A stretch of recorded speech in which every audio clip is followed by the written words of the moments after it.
మనం జీవితమంతా దేవుడి కోసం వెతుకుతూనే ఉంటాం. గుళ్ళలో వెతికాం, తీర్థయాత్రల్లో వెతికాం, పూజలు, వ్రతాలు, దీక్షల ద్వారా ఆయన కృప కోసం నిరంతరం తపిస్తూ ఉంటాం. కానీ ఒక్కసారైనా ఆగి ఆలోచించామా? దేవుడు నిజంగా ఎక్కడ ఉన్నాడు అని? తమ బిడ్డ పుట్టగానే ప్రతి తల్లి, తండ్రి ఎంతో ఆనందిస్తారు.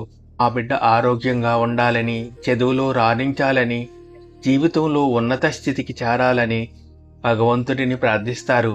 అలాగే తమ కుటుంబం కోసం, బంధాల కోసం, సుఖశాంతుల కోసం ఈ జీవన ప్రయాణమంతా ఎంతో భక్తితో దేవుణ్ణి కొలుస్తారు.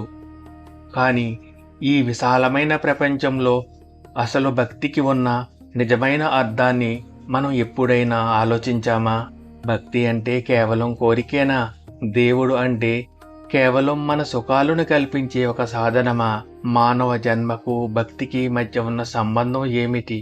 అసలు భక్తి ద్వారా మనం చివరకు పొందవలసింది ఏమిటి? ఈ ప్రశ్నలకు సమాధానం తెలుసుకోవాలంటే భక్తిలో ఉన్న ఆ 3 దశలను అర్థం చేసుకోవాలి. మొదటి దశ కామ్య భక్తి. ఇది సమాజంలో అత్యధిక శాతం మంది పాటించే సాధారణ భక్తి. ఇక్కడ భక్తి అనేది ఒక వ్యాపారం లాంటిది. ఒక చిన్న పిల్లాడు తండ్రి దగ్గరకు వచ్చి, నాకు చాక్లెట్ కొనిపెడితేనే హోంవర్క్ చేస్తా అన్నట్లు ఉంటుంది ఈ దశ. పిల్లాడికి తండ్రి ప్రేమ కంటే తండ్రి ఇచ్చే చాక్లెటే ముఖ్యం. అలాగే ఈ మొదటి దశలో భక్తుడికి దేవుడి కంటే దేవుడు ఇచ్చే సుఖాలు, ఫలితాలే ముఖ్యం. మనం చేసే పూజలు, వ్రతాలు, దీక్షలు, నైవేద్యాలు చాలా వరకు ఈ దశకు చెందినవే. అయితే ఇది తప్పు కాదు. భక్తి ప్రయాణంలో ఇది సహజమైన మొదటి మెట్టు.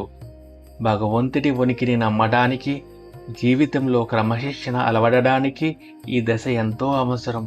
అయినప్పటికీ ఏదో ఒక రోజు భక్తుడి మనస్సులో ఒక ప్రశ్న తప్పక ఉదయిస్తుంది. ఆ ప్రశ్నతోనే భక్తి 2వ దశ ప్రారంభమవుతుంది. అదే అనన్య భక్తి.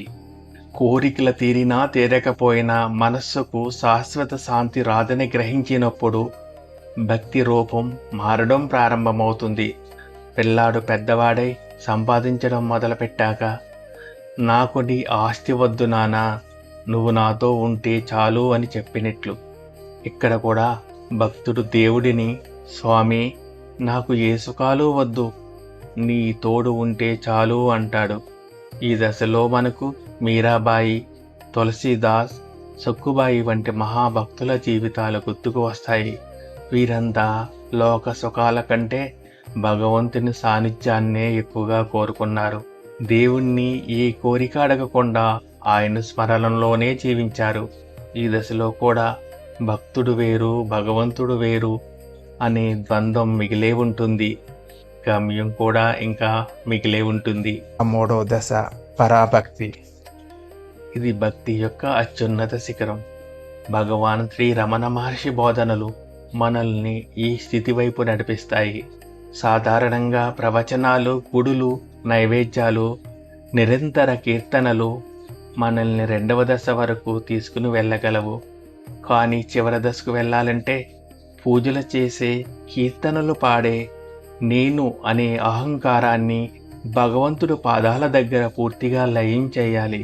భక్తురాలిగా ఉన్న మీరాబాయి ఉనికి కరిగిపోయి కృష్ణుడే మిగిలినట్లు ఈ దశ కూడా అటువంటిదే.